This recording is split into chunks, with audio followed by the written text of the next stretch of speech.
ओम शांति। आज 28 फरवरी 1972 के अव्यक्त महावाक्य है। टाइटल है अव्यक्त बाप दादा के साथ बच्चों की मुलाकात। जैसे परीक्षा का समय नज़दीक आता जा रहा है तो अपने संपूर्ण स्थिति का भी प्रत्यक्ष साक्षात्कार व अनुभव प्रत्यक्ष रूप में होता जाता है। बाबा पूछते हैं, जैसे परीक्षा का समय नज़दीक आता जा रहा है तो अपने संपूर्ण स्थिति का भी प्रत्यक्ष साक्षात्कार व अनुभव प्रत्यक्ष रूप में होता जाता है। जैसे नंबर 1 आत्मा अपने संपूर्ण स्टेज का चलते फिरते प्रैक्टिकल रूप में अनुभव करते थे, वैसे आप लोगों को अपनी संपूर्ण स्टेज बिल्कुल समीप और स्पष्ट अनुभव होती है। जैसे पुरुषार्थी ब्रह्मा और संपूर्ण ब्रह्मा दोनों ही स्टेज स्पष्ट थी ना, वैसे आप लोगों को अपनी संपूर्ण स्टेज इतनी स्पष्ट और समीप अनुभव होती है। अभी अभी यह स्टेज है, फिर अभी अभी वह होंगी, यह अनुभव होता है।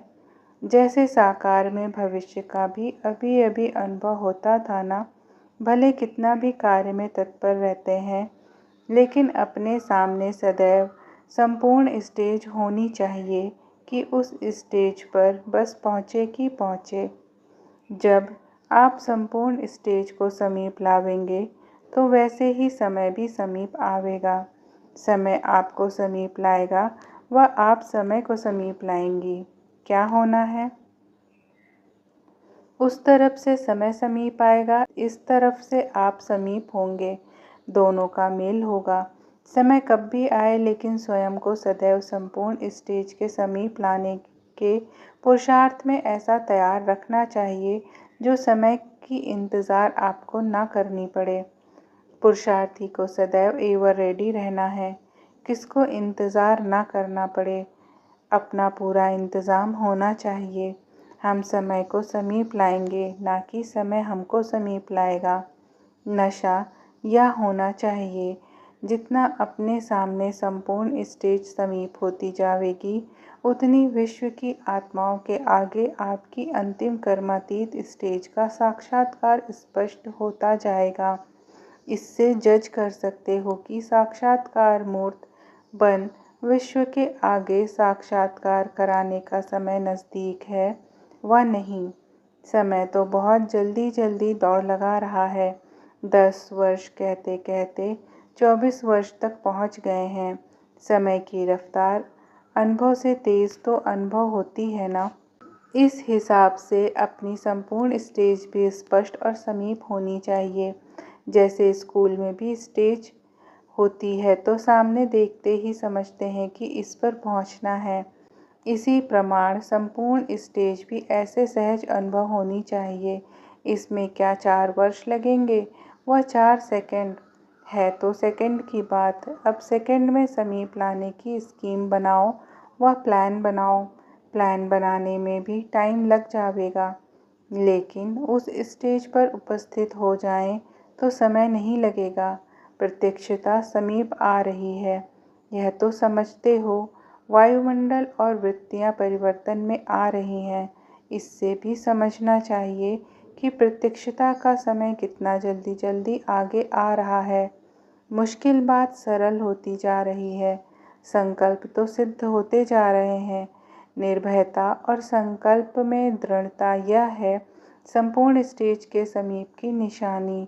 यह दोनों ही दिखाई दे रहे हैं। संकल्प के साथ साथ आपकी रिजल्ट भी स्पष्ट दिखाई दे। इसके साथ साथ फल की प्राप्ति भी स्पष्ट दिखाई दे। यह संकल्प है, यह इसकी रिजल्ट है, यह कर्म है, यह इनका फल। ऐसा अनुभव होता है। इसको ही प्रत्यक्ष फल कहा जाता है। अच्छा, जैसे बाप के 3 रूप प्रसिद्ध हैं, वैसे अपने तीनों रूपों का साक्षात्कार होता रहता है। जैसे बाप को अपने तीनों रूपों की स्मृति रहती है, ऐसे ही चलते फिरते अपने तीनों रूपों की स्मृति रहे कि हम मास्टर त्रिमूर्ति हैं। तीनों कर्तव्य इकट्ठे साथ साथ चलने चाहिए। ऐसे नहीं, स्थापना का कर्तव्य करने का समय अलग है, विनाश का कर्तव्य का समय अलग है, फिर और आना है, नहीं। नई रचना रचते जाते हैं और पुरानी का विनाश।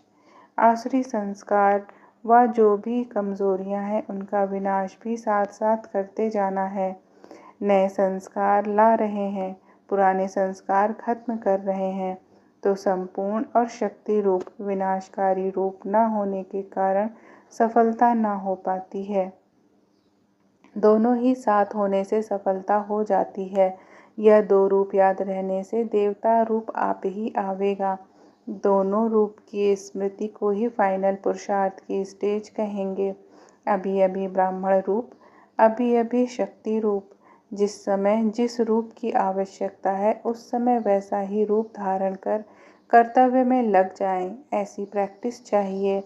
वह प्रैक्टिस तब हो सकेगी जब 1 सेकंड में देही अभिमानी बनने का अभ्यास होगा, अपनी बुद्धि को जहाँ चाहे वहाँ लगा सकें।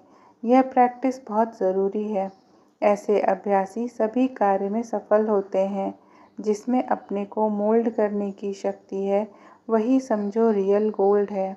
जैसे स्थूल कर्मेंद्रियों को जहाँ चाहे मोड़ सकते हो ना, अगर नहीं मुड़ती तो इसको बीमारी समझती हो। बुद्धि को भी ऐसे इजी मोड़ ले सके, ऐसे नहीं कि बुद्धि हमको मोड़ ले जाए। ऐसे संपूर्ण स्टेज का यादगार भी गाया हुआ है। दिन प्रतिदिन अपने में परिवर्तन का अनुभव तो होता है ना। संस्कार व स्वभाव व कमी को देखते हैं तब नीचे आ जाते। तो अब दिन प्रतिदिन यह परिवर्तन लाना है। कोई का भी स्वभाव संस्कार देखते हुए जानते हुए उस तरफ बुद्धि योग ना जाए और ही उस आत्मा के प्रति शुभ भावना हो। एक तरफ से सुना दूसरे तरफ से खत्म। अच्छा, ओम शांति।